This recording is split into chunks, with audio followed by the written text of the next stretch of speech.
Hello दोस्तों, स्वागत है आप सभी का आपके अपने चैनल एग्जाम हब पर। आज हम लोग पढ़ेंगे गांधी जी का जीवन परिचय, गांधी जी के जीवन से संबंधित कुछ महत्वपूर्ण बिंदुओं को जो कि परीक्षाओं में पूछे जाते रहते हैं। तो चलिए स्टार्ट करते हैं। तो ये गांधी जी का जो जन्म है वो 2 अक्टूबर 1869 में गुजरात के पोरबंदर में हुआ था, हम सभी जानते हैं। अगला, इनके पिताजी का नाम इनके पिताजी का नाम करमचंद गांधी था। इनकी माता का नाम पुतलीबाई था, जो एक धार्मिक प्रवृत्ति की महिला थी। इनके पिताजी जो थे वो राजकोट के दीवान थे। इनकी पत्नी का नाम कस्तूरबा बाई था, जो कि इनसे उम्र में 1 वर्ष बड़ी थी।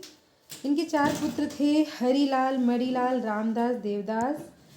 गांधी जी सन 1888 में बैरिस्टर की पढ़ाई पढ़ने के लिए लंदन चले गए थे और 1891 में भारत वापस आ गए थे। तो आपसे क्वेश्चन पूछा जा सकता है कि गांधी जी ने बैरिस्टर की पढ़ाई कहाँ से करी, लंदन से करी, कब गए? सन 1888 में गए और सन 1891 में भारत वापस आ जाते हैं। और उसके बाद सन 1893 में अब्दुल्ला सत्तारी का मुकदमा लड़ने के लिए दक्षिण अफ्रीका चले जाते हैं। तो यहाँ से भी क्वेश्चन उठता है कब जाते हैं दक्षिण अफ्रीका, किस लिए जाते हैं, किसका मुकदमा लड़ने जाते हैं? तो अब्दुल्ला सत्तारी का मुकदमा लड़ने जाते हैं।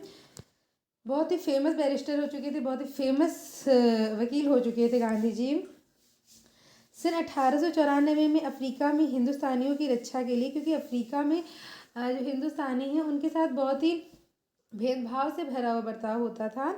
तो इसके लिए इन्होंने उनकी नटाल जो कांग्रेस है उसकी स्थापना करी। वहाँ पर अफ्रीका में नस्ल भेद भी था और दूसरा वहाँ पे जो हिंदू तरीके से की गई शादी थी उनको मान्यताएं नहीं दी जा रही थी। तो इन सब चीज़ों को देखते हुए उन्होंने हिंदुस्तानियों की रक्षा के लिए नटाल कांग्रेस की स्थापना करी। और रीज़न पूछ सकते हैं कब करी? 1894 में करी थी। कहाँ करी थी? अफ्रीका में करी थी नटाल कांग्रेस की स्थापना, दक्षिण अफ्रीका में। यहीं से इंडियन ओपिनियन नामक समाचार पत्र का भी संपादन किया। सेठ रुस्तम की सहायता से डरबन का फिनिक्स नामक स्थान है, वहाँ पे फिनिक्स फॉर्म की स्थापना करी। किसकी सहायता से? सेठ रुस्तम की सहायता से। इसी समय अपने जर्मन शिल्पकार दोस्त की सहायता से सत्याग्रहियों के लिए टॉलस्टॉय आश्रम की भी स्थापना की। सब कहाँ? इसे अफ्रीका में स्थापित हो रहा था, जो कालांतर में गांधी आश्रम के नाम से जाना गया।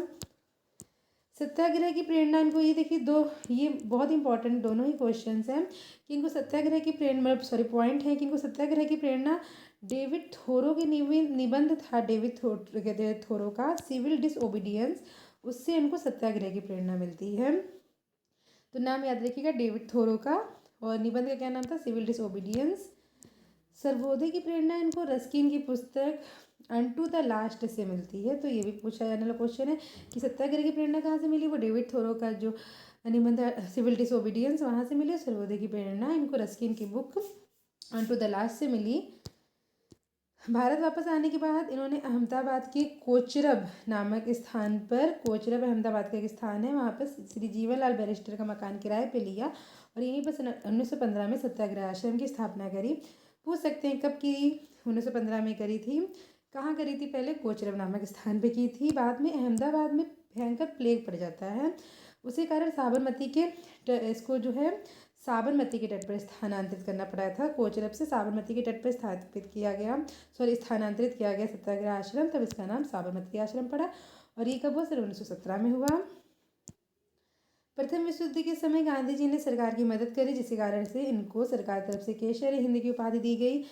युद्ध में लोगों को उन्होंने प्रोत्साहित किया, भारतीयों को प्रोत्साहित किया, ज़्यादा से ज़्यादा भारतीयों को भर्ती करने की उसमें कोशिश करी, कहते हैं इंग्लैंड के पक्ष में। तो इनको भर्ती करने वाला सार्जेंट की उपाधि दी गई।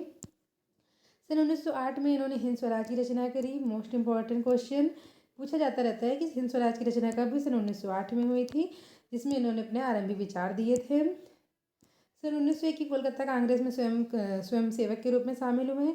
ये इंपॉर्टेंट पॉइंट है। सन 1916 में लखनऊ में पहली बार नेहरू जी से मिले थे।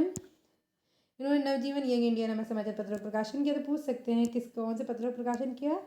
तो इन्होंने प्रकाशन किया था नवजीवन और यंग इंडिया नामक समाचार पत्रों का प्रकाशन किया। गांधी जी द्वारा सन 1932 में हरिजन सेवक संघ की स्थापना की गई और सन 1932 में छुआछूत लीग की भी स्थापना की गई। 1933 में इन्होंने हरिजन यात्रा प्रारंभ करी।